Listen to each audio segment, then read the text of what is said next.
Now it is in auto mode. So when the dark comes, the light will on. Okay. Now I will go back and I will switch off.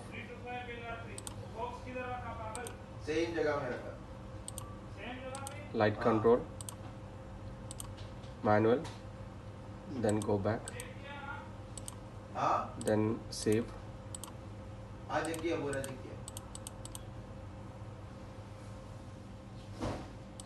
Save and exit.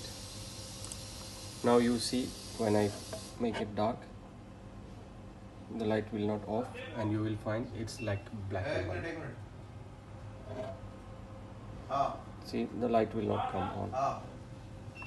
Okay, so you have to go to the PTZ control OSD menu, then press OK, then go down and light control on, make it auto, then go back and save settings.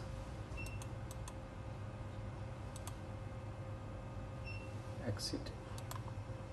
Now you will see when dark comes, the light will off.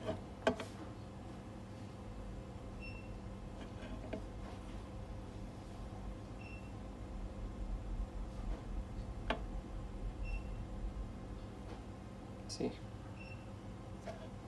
Okay, thank you.